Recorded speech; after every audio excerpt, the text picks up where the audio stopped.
प्रणाम दोस्तों, कैसे हैं आप सब। आप सबका एक बार फिर से हार्दिक स्वागत है आपके अपने YouTube चैनल महाकाल भक्ति ज्ञान में।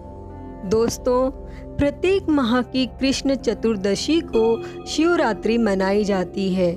मान्यता है कि फाल्गुन कृष्ण चतुर्दशी को मध्य रात्रि में भगवान शिव लिंग रूप में प्रकट हुए थे और शिवलिंग की पहली बार पूजा अर्चना भगवान विष्णु और भगवान ब्रह्मा जी द्वारा संपन्न हुई थी। इसलिए फाल्गुन कृष्ण चतुर्दशी को महाशिवरात्रि मनाई जाती है, जबकि अन्य सभी कृष्ण चतुर्दशी को मासिक शिवरात्रि मनाई जाती है। मासिक शिवरात्रि के दिन व्रत करने से हर मुश्किल कार्य आसानी से हो जाता है। इस दिन जो भी कन्याएं मनोवांछित वर पाना चाहती हैं या जिनके विवाह में किसी भी प्रकार की रुकावटें आ रही हैं, वह अगर मासिक शिवरात्रि का व्रत करें तो उनकी हर समस्या दूर हो जाती है। शिव पुराण में कहा गया है कि इस दिन जो भी सच्चे मन से व्रत करता है और व्रत कथा सुनता है, उसकी हर इच्छा पूरी हो जाती है। जो भी श्रद्धालु मासिक शिवरात्रि का व्रत करना चाहते हैं, वह इसे महाशिवरात्रि से आरंभ कर सकते हैं और 1 साल तक कायम रख सकते हैं। यह माना जाता है कि मासिक शिवरात्रि के व्रत को करने से भगवान शिव की कृपा द्वारा कोई भी मुश्किल और असंभव कार्य पूरे किए जा सकते हैं। श्रद्धालुओं को शिवरात्रि के दौरान जागी रहना चाहिए और रात्रि के दौरान भगवान शिव की पूजा अर्चना करनी चाहिए और अविवाहित महिलाएं इस व्रत को विवाहित होने हेतु एवं विवाहित महिलाएं अपने विवाहित जीवन में सुख और शांति बनाए रखने के लिए इस व्रत को करती हैं। मासिक शिवरात्रि अगर मंगलवार के दिन पड़ती है तो वो बहुत ही शुभ होती है। शिवरात्रि पूजन मध्य रात्रि के दौरान किया जाता है। मध्य रात्रि को निशिता काल के नाम से जाना जाता है और यह 2 घटी के लिए प्रबल होती है। दोस्तों, आइए जानते हैं मासिक शिवरात्रि की पूजा विधि। दोस्तों, मासिक शिवरात्रि के दिन सुबह सूर्योदय से पहले उठकर स्नान आदि कार्यों से निवृत्त हो जाएं। अपने पास के मंदिर में जाकर भगवान शिव परिवार की धूप, दीप, नैवेद्य, फल और फूलों आदि से पूजा करनी चाहिए। सच्चे भाव से पूरा दिन उपवास करना चाहिए। इस दिन शिवलिंग पर बेलपत्र जरूर चढ़ाने चाहिए और रुद्राभिषेक करना चाहिए, क्योंकि ऐसी मान्यता है कि इस दिन शिव जी रुद्राभिषेक से बहुत ही ज़्यादा खुश हो जाते हैं। शिवलिंग के अभिषेक में जल, दूध, दही, शुद्ध घी, शहद, शक्कर या चीनी इत्यादि का उपयोग किया जाता है। वहीं अगले दिन भगवान शिव के पूजा के बाद दान आदि करके ही अपने व्रत का पारण करें। अपने किए गए संकल्प के अनुसार व्रत करके ही उसका विधिवत तरीके से उद्यापन करना चाहिए। शिवरात्रि पूजन मध्य रात्रि के दौरान किया जाता है। रात को 12 बजे के बाद थोड़ी देर जागकर भगवान शिव की आराधना करें और श्री हनुमान चालीसा का पाठ करें। इससे आर्थिक परेशानी दूर होती है। इस दिन सफ़ेद वस्तुओं के दान की अधिक महिमा होती है। इससे कभी भी आपके घर में धन की कमी नहीं होगी। अगर आप सच्चे मन से मासिक शिवरात्रि का व्रत रखते हैं तो आपका कोई भी मुश्किल कार्य आसानी से हो जाएगा। इस दिन शिव पार्वती की पूजा करने से सभी कर्जों से मुक्ति मिलने की भी मान्यता है। तो दोस्तों, आइए सुनते हैं मासिक शिवरात्रि की व्रत कथा। तो आप लोगों से विनम्र निवेदन है कि यह कथा अंत तक जरूर सुने। दोस्तों, एक समय की बात है।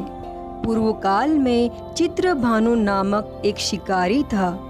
जानवरों की हत्या करके वह अपने परिवार को पालता था। वह एक साहूकार का कर्जदार था। लेकिन उसका ऋण समय पर न चुका सका। इसीलिए क्रोधवश साहूकार ने शिकारी को शिव मठ में बंदी बना लिया। संयोग से उस दिन शिवरात्रि थी। शिकारी ध्यान मग्न होकर शिव संबंधी धार्मिक बातें सुनता रहा।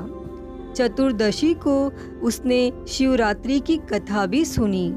संध्या होते ही साहूकार ने उसे अपने पास बुलाया और ऋण चुकाने के विषय में बात की। शिकारी अगले दिन सारा ऋण लौटा देने का वचन देकर बंधन से छूट गया। अपनी दिनचर्या की भांति वह जंगल में शिकार के लिए निकला, लेकिन दिन भर बंदी गृह में रहने के कारण भूख प्यास से व्याकुल था। शिकार करने के लिए वह एक तालाब के किनारे बेल वृक्ष पर पड़ाव बनाने लगा। बेल वृक्ष के नीचे शिवलिंग था जो बिल्व पत्रों से ढका हुआ था। शिकारी को उसका पता न चला। पड़ाव बनाते समय उसने जो टहनियाँ तोड़ी वे संयोग से शिवलिंग पर गिरी। इस प्रकार दिन भर भूखे प्यासे शिकारी का व्रत भी हो गया और शिवलिंग पर बेलपत्र भी चढ़ गए। एक पहर रात्रि बीत जाने पर एक गर्भिणी मृगी तालाब पर पानी पीने पहुंची। शिकारी ने धनुष पर तीर चढ़ाकर ज्यों ही प्रत्यंचा खींची, मृगी बोली, मैं गर्भिणी हूँ, शीघ्र ही प्रसव करूंगी। तुम एक साथ 2 जीवों की हत्या करोगे जो ठीक नहीं है। मैं अपने बच्चे को जन्म देकर शीघ्र ही तुम्हारे सामने प्रस्तुत हो जाऊंगी, तब तुम मुझे मार लेना। शिकारी ने प्रत्यंचा ढीली कर दी और मृगी झाड़ियों में लुप्त हो गई। प्रत्यंचा चढ़ाने तथा ढीली करने के वक्त कुछ बेल पत्र अनायास ही टूटकर शिवलिंग पर गिर गए। इस प्रकार उससे अनजाने में ही प्रथम प्रहर का पूजन भी संपन्न हो गया। और फिर कुछ ही देर बाद एक और हिरणी उधर से निकली और शिकारी की प्रसन्नता का ठिकाना न रहा। समीप आने पर उसने धनुष पर बाण चढ़ाया।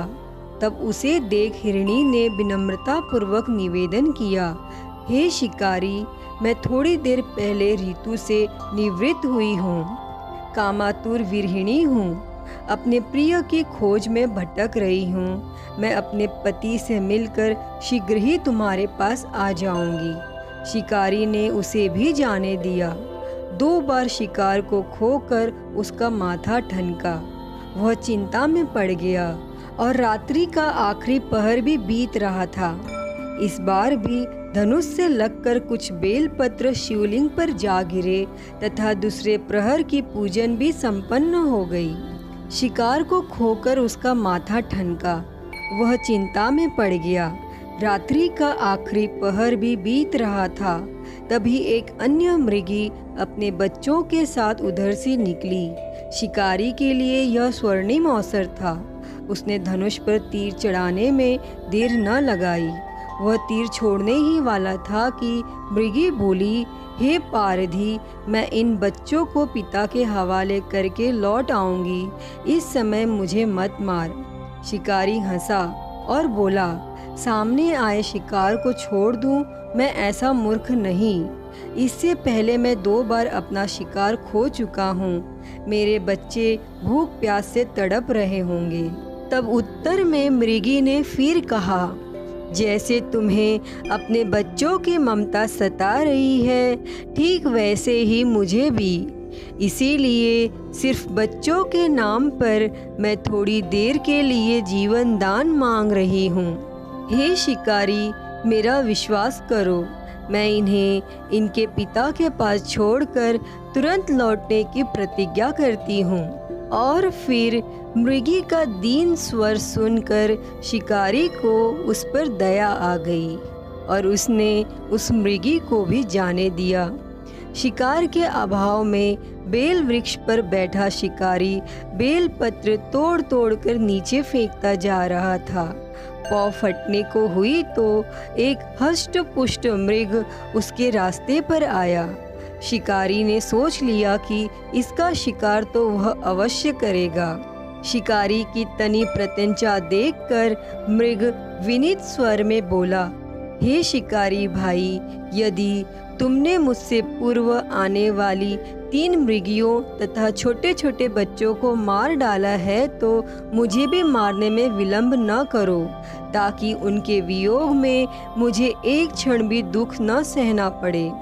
मैं उन मृगियों का पति हूँ। यदि तुमने उन्हें जीवन दान दिया है, तो मुझे भी कुछ क्षण जीवन दान देने की कृपा करो। मैं उनसे मिलकर तुम्हारे सामने उपस्थित हो जाऊंगा। और मृग की बात सुनते ही शिकारी के सामने पूरी रात का घटना चक्र घूम गया। उसने सारी कथा मृग को सुना दी।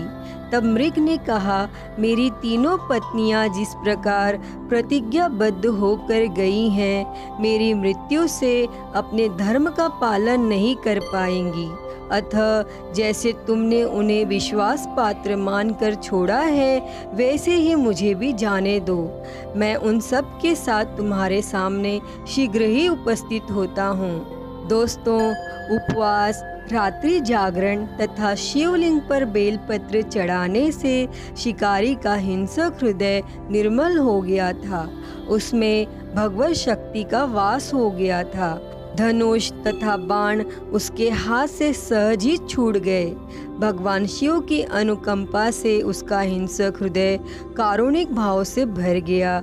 वह अपने अतीत के कर्मों को याद करके पश्चाताप की ज्वाला में जलने लगा।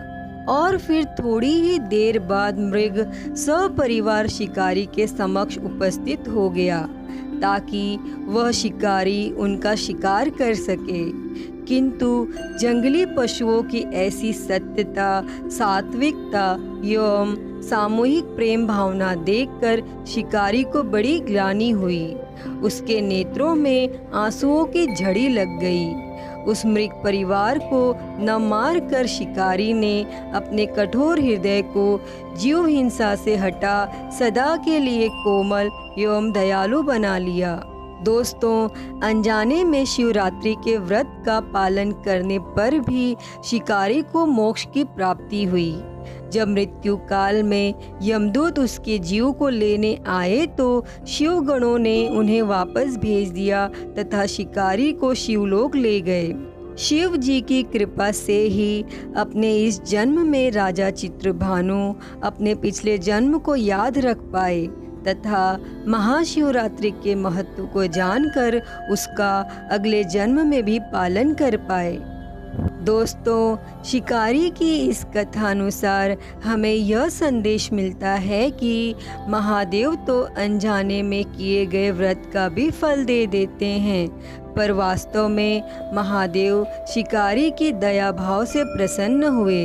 अपने परिवार के कष्ट का ध्यान होते हुए भी शिकारी ने मृग परिवार को जाने दिया।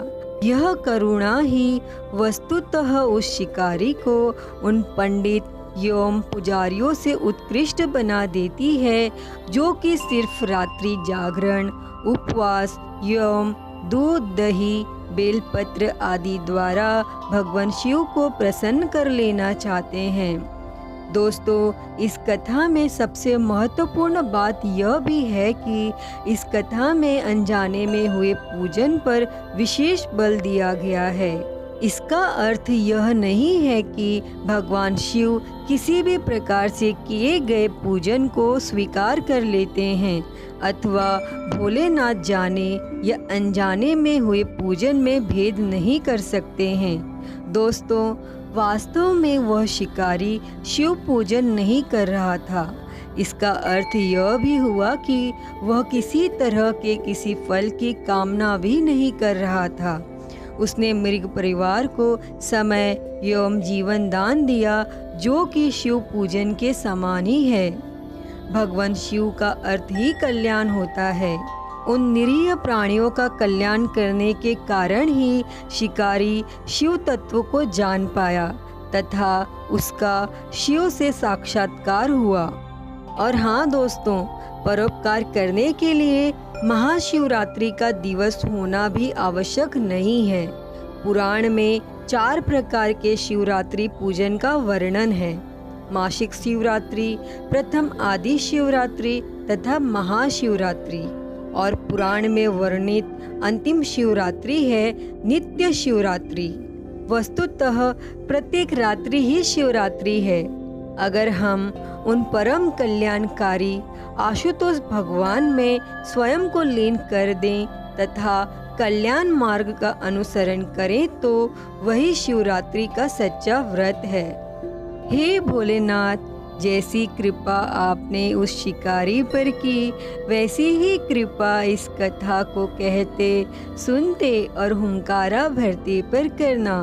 तो सब मिलकर बोलिए भोलेनाथ की जय। दोस्तों, अगर आप लोगों को ये वीडियो अच्छी लगी हो तो प्लीज़ लाइक करें, शेयर करें, कमेंट करें और मेरे चैनल को सब्सक्राइब कर नोटिफिकेशन बेल को ज़रूर ऑन कर लें। हर हर महादेव। धन्यवाद।